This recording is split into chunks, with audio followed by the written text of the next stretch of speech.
Paediatrician Medicover hospital Jagadamba. ఇవాళ మనం autism spectrum disorders గురించి మాట్లాడుతున్నాం. ఈ నెల ఎందుకంటే ఇది April 2 is autism awareness week. అంటే ఇప్పుడు ఆటిజం స్పెక్ట్రమ్ డిజార్డర్స్ అంటే ఏమిటి, ఇది ఇప్పుడు ఈ కాలంలో కూడా ఇన్సిడెన్స్ అన్నది ఎక్కువ పెరిగింది. అంటే పిల్లలు బ్రెయిన్ డెవలప్మెంట్ అవుతున్నప్పుడు ఇది వస్తుంది. అంటే ఏంటంటే వాళ్ళకి సోషల్ స్టిమ్యులేషన్ లేనప్పుడు అని ఈ ఇన్సిడెన్స్ అన్నది ఈ కాలంలో చాలా పెరుగుతుంది. ఎందుకు అంటే ఇప్పుడు కోవిడ్ తర్వాత ఇప్పుడు లైఫ్ స్టైల్ కూడా న్యూక్లియర్ ఫ్యామిలీస్ అయిపోయి హస్బెండ్ అండ్ వైఫే ఉంటారు, వాళ్ళు వర్కింగ్ అవుతారు, ఈ పిల్లల్ని చూసేవాళ్ళు ఎవరు ఉండరు. పూర్వకాలంలో అయితే కంబైన్డ్ ఫ్యామిలీస్ ఉండేవారు, తాతగారు నాన్నమ్మలు వీళ్ళు అత్తలు అందరూ ఉండేవారు. సో మనకి ఏమైనా మనం నేర్చుకోవాలంటే మనం వింటేనే కదా మనకు వస్తుంది. ఆ స్టిమ్యులేషన్ అన్నది లేదు. ఆ తర్వాత వీళ్ళిద్దరూ వర్కింగ్ అవ్వడం వల్ల, పేరెంట్స్ వర్కింగ్ అవ్వడం వల్ల ఈ పిల్లల మీద టైం స్పెండ్ చేయలేకపోవడం, తర్వాత వాళ్ళు తినకపోతే వాళ్ళకి మొబైల్స్ ఇచ్చేయడం, వీటి వల్ల కూడా వాళ్ళకి స్టిమ్యులస్ ఉండదు. నేర్చుకోవాలి అంటే వాళ్ళకి మనిషితో కాంటాక్ట్ ఉండి వాళ్ళతో మాట్లాడుతూ ఉంటేనే ఇది వస్తుంది. సో ఈ ఆటిజం అన్నది ఎందుకు ఎర్లీగా డిటెక్ట్ చేయాలంటే మనం 1 year 2 yearsలో బేబీ బ్రెయిన్ డెవలప్మెంట్ అనేది ఫస్ట్ 3 yearsలో ఉంటుంది. సో ఈ ఫస్ట్ ఇయర్ 2 yearsలో మనం డయాగ్నోస్ చేసి కనిపెడితే మనకి ట్రీట్మెంట్ ఎర్లీగా ఇస్తే ఆ పిల్లలు నార్మల్గా ఉంటారు. కానీ అది డిలే చేస్తే వాళ్ళకి రెస్పాన్స్ అన్నది అంత బాగోదు. ఎందుకంటే బ్రెయిన్ డెవలప్మెంట్ అనేది ఫస్ట్ 2-3 yearsలో ఉంటుంది. సో ఇది ఎలా డిటెక్ట్ చేస్తామన్నది. అందుకే బేబీస్ మేము ఎవరైనా వచ్చినప్పుడు మామూలు రొంప దగ్గు వచ్చినప్పుడు చిన్న బేబీస్కి మేము రెగ్యులర్గా వాళ్ళ డెవలప్మెంట్ మైల్ స్టోన్స్ అంటాం, వాళ్ళు ఎలా గ్రో అవుతున్నారు అవి చూస్తాం, వాళ్ళ బిహేవియర్ కూడా చూస్తాం. ఈ ఆటిజం పిల్లల్లో బిహేవియర్ కానీ వాళ్ళ డెవలప్మెంట్ కానీ తేడాగా ఉంటుంది. సో ఫర్ ఎగ్జాంపుల్ ఏంటంటే వాళ్ళకి మెయిన్ చెప్పాం కదా, సోషల్ ఇంటరాక్షన్ అన్నది ఉండదు. ఫర్ ఎగ్జాంపుల్ మనం 3 months 4 months బేబీని చూసామనుకోండి, మనం మాట్లాడుతుంటే మనైపు చూస్తూ ఉంటారు.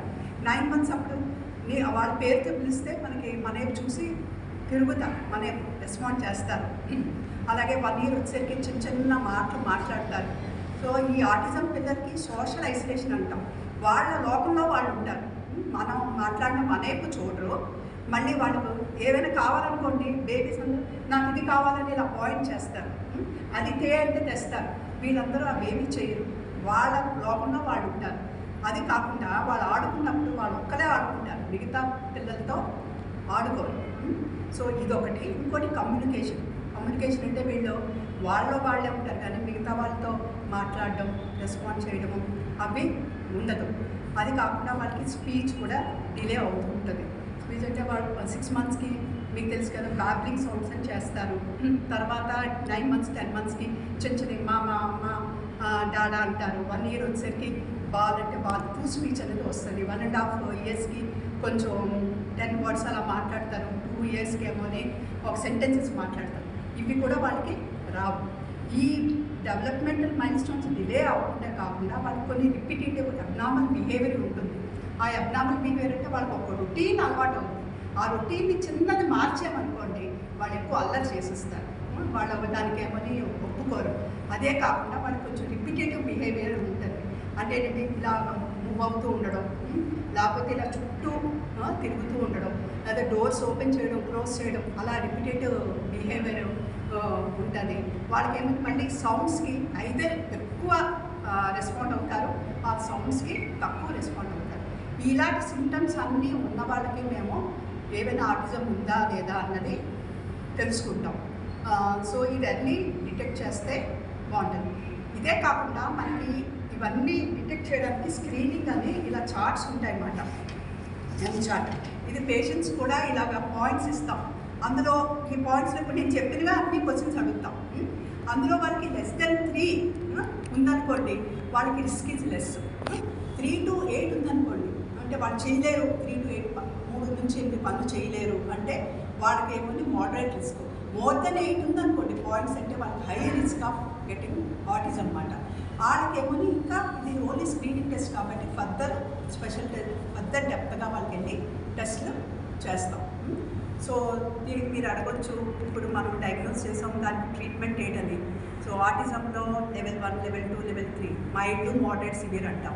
మైల్డ్ వాళ్ళని మనం ఎర్లీగా డిటెక్ట్ చేసి మనకి ఎర్లీగా అంటే ఇప్పుడు వాళ్ళకి ఏమి ఇవ్వాలి, మనకి స్టిమ్యులస్ చేయాలి. సో వాళ్ళతో మనం ఎక్కువ స్పెండ్ చేయాలి. స్పీచ్ డిలే అయితే స్పీచ్ థెరపీ చేయాలి. అవన్నీ చేసుకుంటుంటే అంటే బ్రెయిన్ అన్నది అది ప్లాస్టిక్లా ఉంటుంది. మనం ఆ బ్రెయిన్ స్టిమ్యులేట్ చేస్తే అది ఇంప్రూవ్ అవుతుంది. సో ఎర్లీ డయాగ్నోస్ చేసి ఎర్లీ ట్రీట్మెంట్ చేస్తే ఆ పిల్లలు నార్మల్ ఉంటారు. మైల్డ్ ఉన్నవాళ్ళు నార్మల్ అయిపోతారు, మోడరేట్ ఉన్నవాళ్ళు మైల్డ్కి వస్తారు. సో సివియర్ ఉన్నవాళ్ళు కొంచెం కష్టం ఉంది, వాళ్ళకి స్పెషల్ ట్రీట్మెంట్, స్పెషల్ అవసరం వస్తాయి అన్నమాట. తర్వాత మీరు అందరూ అడగొచ్చు, ఈ పిల్లల్ని మామూలు స్కూల్స్కి పంపించవచ్చా అని.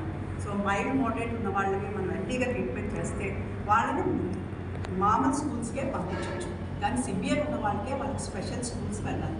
సో ఇది చేసినప్పుడు కూడా స్కూల్లో కూడా టీచర్స్కి వాళ్ళు అక్కడ సోషల్ వర్కర్స్ సపోర్ట్ అనేది అవసరం ఉంటుంది. సో ఇది సో పేరెంట్స్ ఏం చేయాలి, వాళ్ళు నేర్చుకొని పిల్లలకి. సో వాళ్ళకి సోషల్ కాంటాక్ట్ రావాలనుకోండి వాళ్ళకి ఎక్కువ ఆడాలి. ఇప్పుడు ఐ కాంటాక్ట్ రావాలనుకుంటే బొట్టు పెట్టమనాలి, అలా వాళ్ళతో ఆడాలి, బిల్డింగ్ బ్లాక్స్ ఇవ్వాలి, వాళ్ళకి పిక్చర్స్ చూపిస్తూ వాళ్ళతో ఎక్కువ స్పెండ్ చేస్తూ వాళ్ళకి చెప్పాలి.